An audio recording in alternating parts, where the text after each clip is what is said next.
Hi, my name is John Dren. Welcome to another tutorial on Scratch. In this tutorial, we're going to be looking at motion blocks and their various applications. So let's get started in Scratch.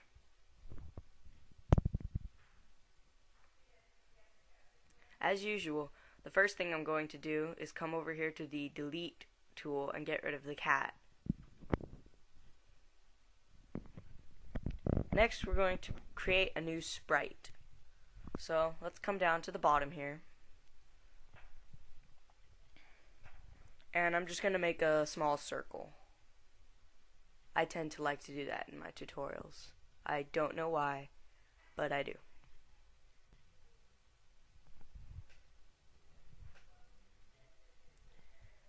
Now let's come over here and look at these motion blocks. The first one I'm going to talk about is if on edge bounce. And the reason I'm doing the last one first is because we're going to be using it and I don't want to have to explain it later. If on edge bounce means that if your sprite touches the edge of the viewing area, it bounces instead of flying into the wall and disappearing halfway into it, which it sometimes will do. So now let's come over here and look at the others. I'm going to come over here and put when flag is clicked because we need to have a closed top. And I'm going to come over to motion blocks. First I'll put in forever. That way everything will work forever. Now move 10 steps will make it move 10 of those steps, and you can tell that that's going to be a very short distance. So like if we come over here and we get rid of the forever for just a second and put 10 steps, it will just move 10 steps. Not very far. However, if we put the forever in, then what will happen is it will forever move 10 steps. And that means it'll do it forever. So that's what I was talking about. Let's put in this if on edge bounce. Now when we do that, it will bounce like this. So if on edge bounce just means that it will bounce off the edges. Now let's look at these other motion blocks. I've talked about move 10 steps.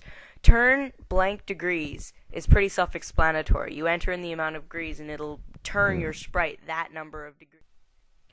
These tell you to point in a certain direction, up, down, left, or right. This lets you go to a specific point. This one's very important. So if you go to a specific point, what that'll mean is like say you're starting a level and you need the circle to go to a specific point on the thing. Then when you do it, it'll automatically go. So, oh wait, hold on. Now, every time I do this, it'll go back.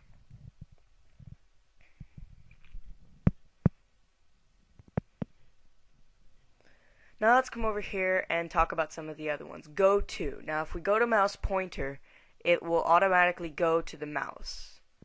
Now let's stick a forever in here so that it'll always go to the mouse. Now this is helpful if you're making like a sniper game and you need to have, a crosshairs or something like that. It'll do that. Now if there's other sprites, we only have one sprite. If there's more, then you can also have it go to that sprite.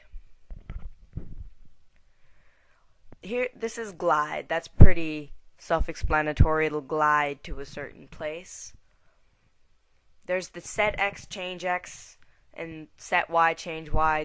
That's the X-axis. This is the Y-axis. So you can set them along that axis. So that's pretty simple. These just show you on the screen where they are on the screen or what direction they're pointing in. If you have a variable, it'll also show you that.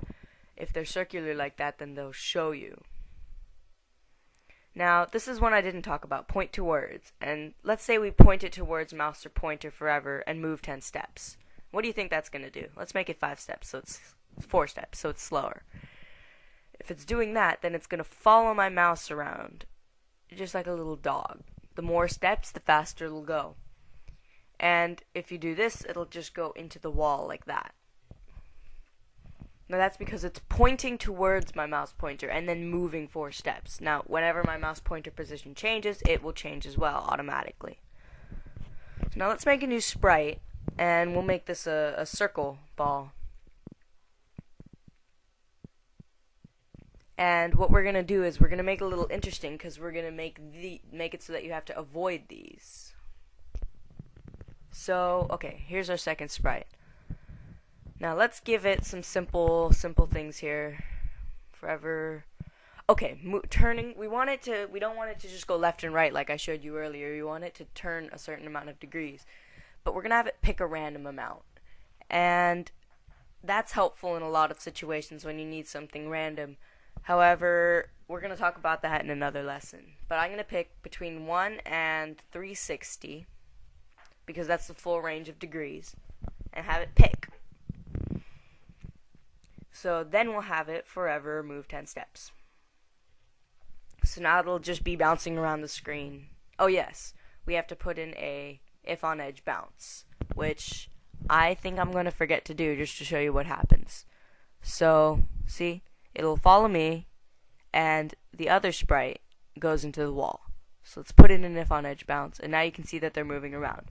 Now, right now, you don't have to avoid it, because if you touch it, absolutely nothing will happen. Just like that.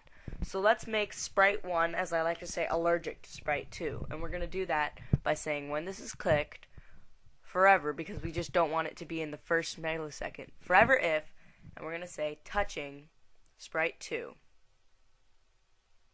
Then stop all. Now I know this is getting away from motion blocks a little bit, but just for the purposes, if it's touching sprite 2, it ends. See? Now, the easy thing we can do here is duplicate. Oops, I deleted it. Alright, let's go ahead and make it again. No big deal. So come over here.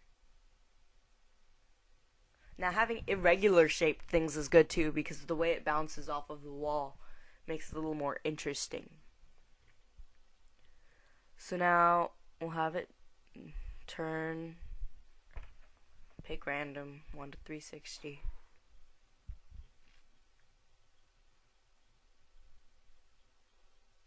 Alright, here we go. Now, coming back over here, as you can see, let's come back to our first one now and make it allergic to sprite 2. Or if it ever touches sprite 2, we'll stop all. And stop all is the way you end your game. And now we're going to duplicate it. See? We're taking this stamp tool and we're making them. And you can also come down here, not clicking delete, but clicking duplicate. It'll make more of them. Now when we start, they're all bouncing around. Now I can touch some of them because, remember, I made sprite 1 allergic to sprite 2. So the script is only working for sprite 2. Sprite 3 and 4 and 5, they're fine. It's kind of like a minefield. But if I touch the wrong one, and the wrong one hits me, that's sprite 2 right there. Because that's the one that hit me. Now if we were smart and we wanted all of them to work, then we would have come to sprite 2 and made it allergic to sprite 1. That way when we copied it, they would all be allergic to sprite 1. But it depends on what type of game you're making. My next tutorial is going to be on making a missile follow game using these techniques. And after that, we're going to be looking at looks. I know that it really doesn't have anything to do with anything, but I want to make it. So there's looks.